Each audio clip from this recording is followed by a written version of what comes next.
ગુજરાતમાં અતિવૃષ્ટિથી ખેડૂતોને જે નુકસાની થઈ છે તેના સંદર્ભમાં શક્તિસિંહ ગોહિલ દ્વારા એક પ્રશ્ન રાજ્યસભામાં પૂછ્યો હતો, જેના જવાબમાં કેન્દ્ર સરકારે કહ્યું છે કે જ્યારે મોટી કુદરતી આફત આવે ત્યારે NDRFમાંથી સહાયની મોટી રકમ મળે, પરંતુ નુકસાનીનો સર્વે કરીને રાજ્ય સરકાર દ્વારા આવેદન આપવામાં આવે ત્યારે સહાય ચૂકવવામાં આવે છે। ખાસ કરીને ગુજરાત સરકાર દ્વારા અતિવૃષ્ટિમાં સહાય માંગવામાં ન આવતા ખેડૂતોને નુકસાની વેઠવી પડી હોવાનું શક્તિસિંહ ગોહિલે જણાવ્યું હતું। સંસદ રાજ્યસભામાં ગુજરાતમાં અતિવૃષ્ટિથી જે ખેડૂતોને નુકસાની થઈ છે એના સંદર્ભમાં મારો એક પ્રશ્ન હતો, જેનો જવાબ ભારત સરકાર દ્વારા મારફત મને મળ્યો છે। આ જવાબ ખૂબ ચિંતાજનક છે। કેન્દ્ર સરકારે કહ્યું છે કે જ્યારે કોઈ મોટી કુદરતી આફત આવે ત્યારે NDRFમાંથી સહાયની મોટી રકમ મળે, પરંતુ રાજ્ય સરકાર દ્વારા નુકસાનીનું સર્વે કરીને કોઈ આવેદન આપવામાં આવે, માંગણી કરવામાં આવે ત્યારે આ રકમ છૂટી થતી હોય છે। 2024 દરમિયાન અતિવૃષ્ટિથી ગુજરાતમાં નુકસાન થયું, પરંતુ ગુજરાતની સરકારે કોઈ પણ પ્રકારનું નુકસાની માટેનું માંગણી કરતું આવેદનપત્ર કેન્દ્રને નથી આપ્યું, માટે કેન્દ્ર તરફથી NDRFમાં જે સ્પેશિયલ સહાય મળવી જોઈએ એ નથી મળી શકી। SDRFમાં અને રેગ્યુલર સહાયની મર્યાદા હોય છે।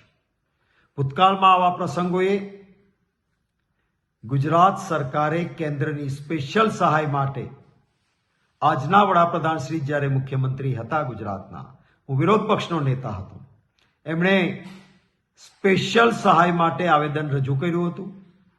શરદ પવારજી કૃષિ મંત્રીને વિનંતી કરીને ખાસ એ ગાંધીનગર પણ આવ્યા હતા।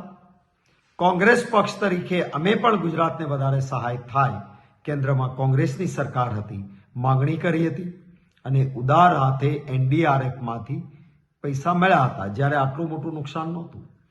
આ વખતે ગુજરાતમાં ખૂબ મોટા પાયે નુકસાન થયું, કેટલાય ખેડૂતો બરબાદ થયા છે, ત્યારે ગુજરાત સરકારે આવેદન આપીને સર્વે થયેલા એક્ઝેક્ટ આંકડાઓ પ્રમાણે ખેડૂતોને પૂરતું વળતર મળે એવી માંગણી કરવી જોઈતી હતી, પરંતુ આ પ્રશ્નના જવાબમાંથી ફલિત થાય છે કે ગુજરાત સરકારે કોઈ આવેદન જ આપ્યું નથી, માંગણી જ કરી નથી। હું માનું છું કે આ એક ગુનાહિત બેદરકારી છે।